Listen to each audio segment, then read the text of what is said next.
Hello दोस्तों, आपका हमारे इस YouTube चैनल पे स्वागत है। आज हम बात करेंगे वीटो शक्ति, वीटो पावर। तो हमारे राष्ट्रपति के पास एक ऐसी शक्ति होती है जिस जिसका प्रयोग करके वो किसी भी विधेयक को कानून बनने से रोक सकता है। अब ये विधेयक क्या होता है? विधेयक यानी इंग्लिश में बिल बोलते हैं इसको। तो बिल क्या है कि विधायिका पास करती है। विधायिका विधायिका यानी संसद, संसद या राज्य विधान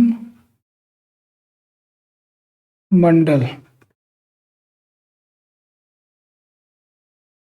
तो यहाँ पे हम संसद की बात कर रहे हैं। तो संसद किसी विधेयक को पारित करके राष्ट्रपति की सहमति के लिए भेजता है। तो राष्ट्रपति उस पे आर्टिकल 111 आर्टिकल 111 के अनुसार उस पे सहमति दे सकता है, सहमति नहीं दे सकता है यानी रोक सकता है, और तीसरा होता है कि वो संसद को पुनर्विचार के लिए वापस कर दे। अब दोस्तों, पुनर्विचार के लिए वापस क्यों करता है?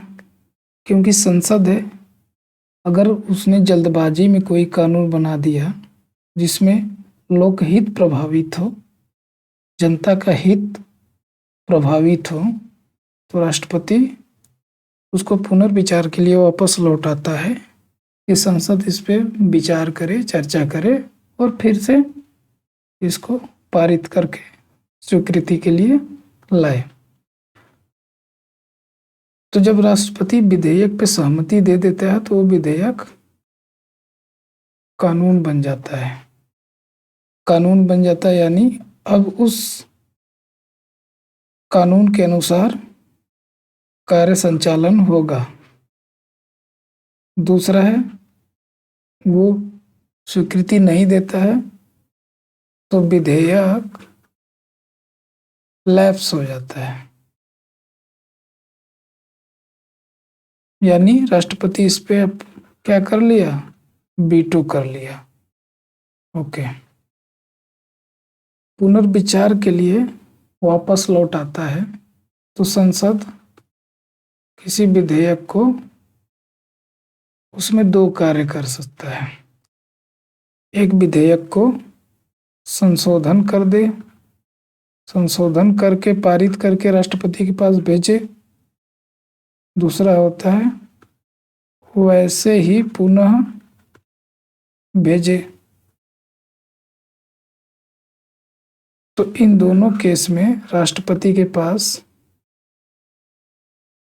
दोबारा कोई उपाय नहीं होता है कि उस विधेयक को रोक ले।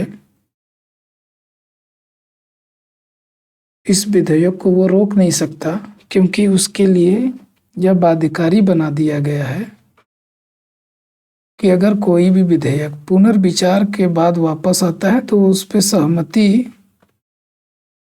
देगा ही देगा। दोस्तों, कोई विधेयक पुनर्विचार के लिए वापस आता है, उसमें एक अपवाद है। अपवाद क्या है? कि जो धन विधेयक होता है, धन विधेयक यानी मनी बिल, मनी बिल को वो पुनर्विचार के लिए नहीं लौटा सकता, उस पे उसको स्वीकृति देना अनिवार्य है। तो हम पढ़ रहे हैं वीटो। तो हमने वीटो का बैकग्राउंड जाना कि विधेयक पे राष्ट्रपति वीटो लगा सकता है। वीटो एक लैटिन वर्ड है जिसका अर्थ होता है आई ऑब्जेक्ट। आई ऑब्जेक्ट का अर्थ होता है मैं मना करता हूँ, मैं रोकता हूँ। ठीक है, तो आगे देखते हैं दोस्त। ये कितने प्रकार के होते हैं? 4 प्रकार के होते हैं। पहला होता है एब्सोल्यूट वीटो, यानी इसको हिंदी में बोलते हैं अत्यंतिक वीटो। दूसरा होता है क्वालिफाइड वीटो, यानी विशेषित वीटो। ये यूएसए क्यों लिखा हूँ दोस्त, इसका अर्थ मैं बताऊंगा। सस्पेंसिव वीटो यानी निलंबनकारी वीटो, इसका अर्थ होता है इसका अर्थ भी आगे मैं बताऊंगा। चौथा होता है पॉकेट वीटो, यानी जेबी वीटो। दोस्तों कुछ लोग इसको जेबी लिख देते हैं ऐसे, नहीं, ये गलत है। इसका हिंदी होता है जेबी, मतलब जेब। पॉकेट का मतलब पॉकेट होता है। आगे देखते हैं दोस्त। अब पहला हमारा है एब्सोल्यूट वीटो, यानी अत्यंतिक वीटो। दोस्तों जब राष्ट्रपति किसी विधेयक पर वीटो करता है तो विधायिका के पास यानी संसद के पास कुछ ऐसी शक्तियां होती हैं जिससे वह पुनः विधेयक को पारित करके अगर राष्ट्रपति को भेजता है तो राष्ट्रपति को उस पर स्वीकृति देना अनिवार्य है। मैंने आपसे बताया था। ठीक है, तो एब्सोल्यूट वीटो यहाँ पे पढ़ते हैं। तो इसका अर्थ होता है कि राष्ट्रपति अनुमति न दे, यानी विधेयक कानून नहीं बनेगा। तो इनका सिंपल सा अर्थ होता है अनुमति न दे, विधेयक कानून नहीं बन पाएगा। दूसरा है दोस्त क्वालिफाइड वीटो। इसका अर्थ होता है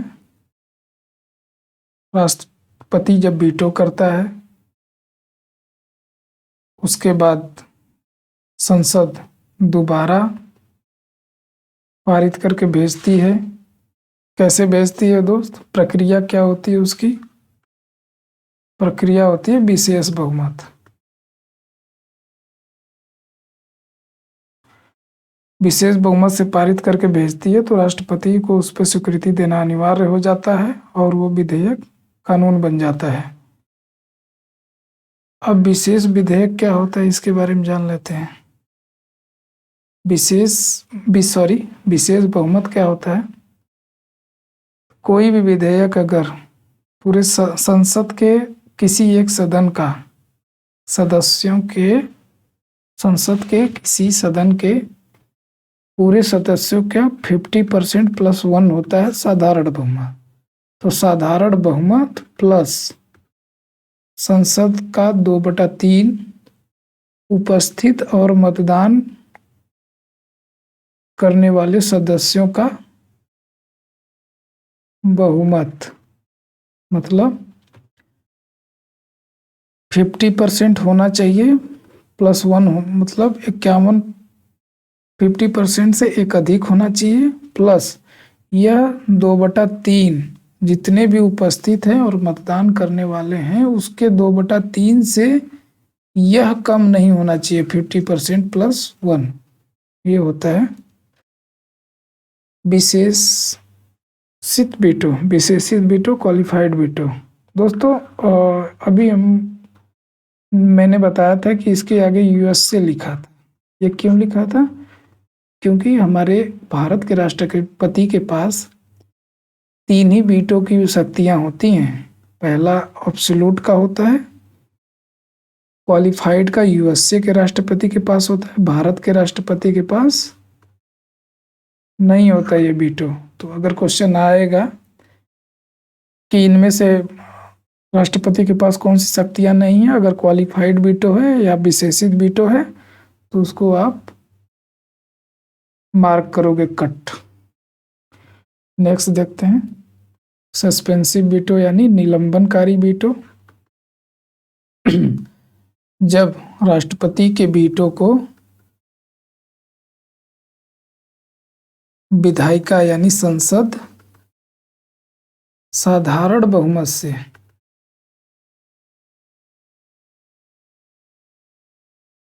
साधारण बहुमत से पारित करके भेज देती है तो राष्ट्रपति स्वीकृति अनिवार्य हो जाता है और वो फिर विधेयक कानून बन जाता है। इसको बोलते हैं हम सस्पेंसिव वीटो। यह हमारे राष्ट्रपति के पास शक्ति इसकी होती है। चौथा है पॉकेट वीटो यानी जेबी वीटो। सबसे मज़ेदार वीटो यही है। इसमें राष्ट्रपति अपने विवेक के अनुसार कार्य करता है। वो ना ही किसी को विधायिका को बताता है, ना ही इसके बारे में कोई घोषणा करता है कि मैं सहमति दूंगा या नहीं दूंगा। इसका एक ही बार प्रयोग हुआ है अभी तक, सिर्फ एक बार, और वो किसने किया है? हमारे राष्ट्रपति हैं एक थे ज्ञानी जैल सिंह। है मैंने इसलिए बोला क्योंकि ये राष्ट्रपति लोग, इनके विचार सदा सदा के लिए अमर रहते हैं, तो ये इनके गुणगान सदियों तक गाए जाते हैं और गाए जाएंगे। इसलिए इनके विचारों की बात हो रही है। तो ज्ञानी जैल सिंह ने क्या किया था कि एक विधेयक था डाकघर संशोधन विधेयक। इस विधेयक को उन्होंने अपने जेब में रख लिया, यानी पॉकेट वीटो कर दी, और ये विधेयक कानून नहीं बन पाया। तो इस प्रकार से हमने दोस्तों समझा कि वीटो क्या होती है और कितने प्रकार के होते हैं। भारत के राष्ट्रपति के पास कौन कौन से वीटो हैं, अमेरिका के राष्ट्रपति के पास कौन से वीटो हैं। और दोस्तों वीटो पे क्वेश्चन परीक्षा में तो आते ही आते हैं और इसमें बहुत से लोग फंस जाते हैं। तो यहाँ से हम अपना 1 या 2 नंबर कम नहीं करेंगे। और अगले वीडियो में मैं अध्यादेश के बारे में, राष्ट्रपति के अध्यादेश की शक्ति जो होती है विधायी शक्ति, उसके बारे में हम बात करेंगे। दोस्तों अगर आपको ये वीडियो अच्छा लगा या कुछ इसमें कमी है तो आप हमें कमेंट में बताइए। वैसे ये मेरा फर्स्ट वीडियो है, इसके बाद मैं इसमें सुधार करूँगा। आप इसको लाइक कर सकते हैं, सब्सक्राइब चैनल को कीजिए। आगे और अच्छी मैं पॉलिटी के और भी सब्जेक्ट के अच्छे मैं वीडियो डालूँगा जो आपके परीक्षा के लिए बहुत उपयोगी होगा। Thank you.